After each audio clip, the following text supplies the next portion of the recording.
Calling all detectives.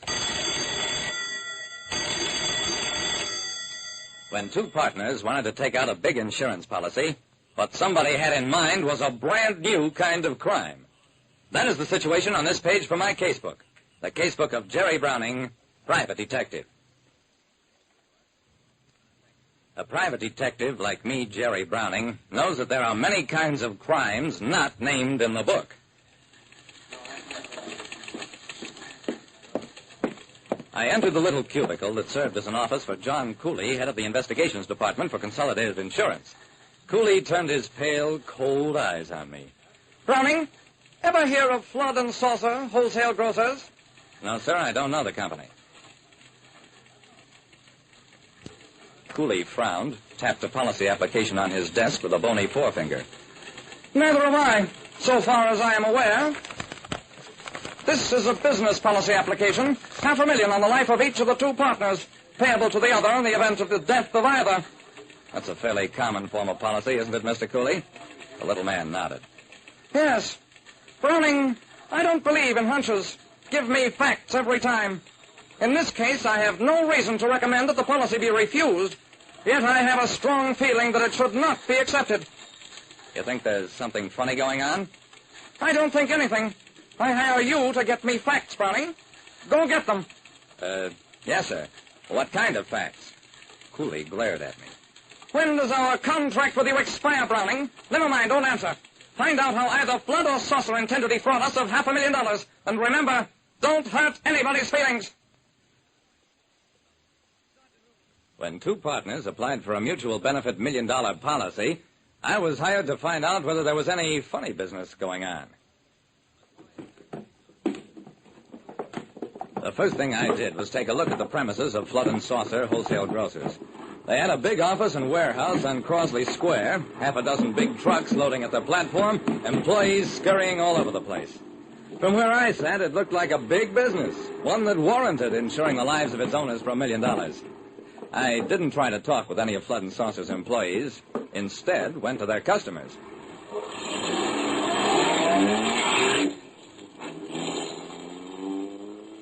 At the office of the Northern Food Stores, a buyer told me, Flood & Saucer, an excellent firm. We've traded with them almost 10 years. Mr. Hal Saucer's a smart man, bold, resourceful, imaginative. Necessary qualities in this business.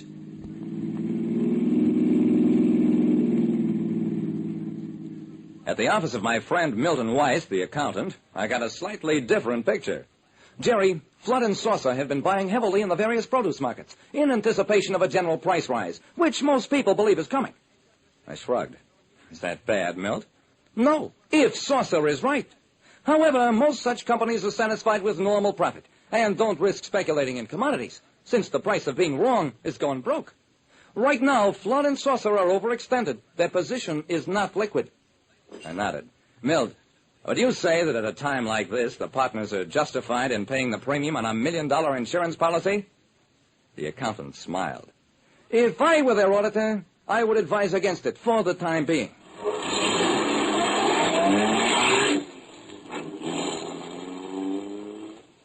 This time I did go to Flood & Saucer's office. But when I got there, I found two badly frightened men. Bob Flood, the elder partner, was huddled in an easy chair, and Hal Saucer was sitting at his desk and staring out the window. When I told them who I was, Saucer just shook his head. No need to ask anything, Mr. Browning. My partner has been turned down by your insurance doctor. We got another doctor in here immediately, and we've learned that Mr. Flood has a dangerous heart condition. The older man raised his head. Me? Bob Flood? Never been sick a day in my life. Never had a doctor. Get up at 5 in the morning, work till 8, 9 at night. Now they tell me I may drop dead. Well, there isn't much you can say in a situation like that. I mumbled some kind of an apology, reported back to John Cooley. Flood & Saucer overextended. I knew there was something wrong. You don't know the half of it, Mr. Cooley. I told him what I'd learned about Bob Flood being dangerously sick. Cooley stared at me. Browning, I get up at 5 in the morning, too, and I frequently work until midnight. What is this nonsense about heart conditions? Don't get mad, Mr. Cooley. You should be happy that you're relieved of the necessity for rejecting the policy. Cooley's face turned a dull purple. Browning, I sent you out for facts. You come back with rumors, hearsay, and second-hand reported conversations. Once more, get me facts. And until you do, don't bother to return. I got out of there fast. What else can you do when a man begins to wonder whether maybe he's got heart trouble himself? I got hold of the insurance doctor. Mr. Browning, Flood's heartbeat, fast, erratic, skin flushed, breath short, pulse jumpy. Insure him for $500,000? Not on my responsibility. Okay, so you turned him down. All I want to know is, does he have heart trouble or doesn't he? Mr. Flood is not my patient. Why not consult his own doctor? Doc, I'll do just that.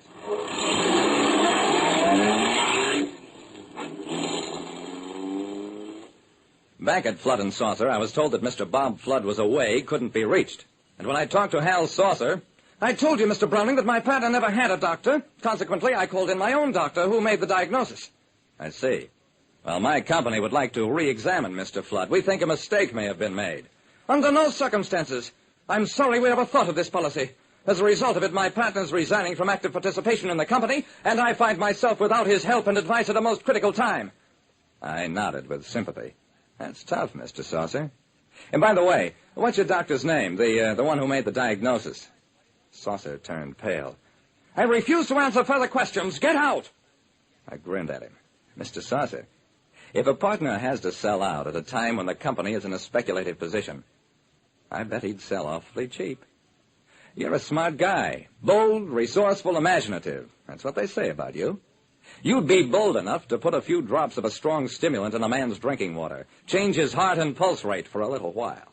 You're resourceful enough to get a fake doctor to come in here and diagnose heart trouble after a real doctor gives your partner a policy turndown.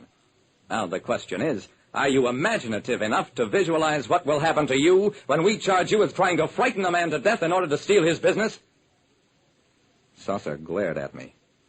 You wouldn't dare do that. I shrugged. Maybe I wouldn't. But you don't know John Cooley, though you will very soon. We found Bob Flood just as he was leaving on a plane for Florida. Had him examined by 3 groups of specialists in relays, pronounced as healthy as an ox. Well, Saucer got 2 years under an old statute covering crimes of mental torture.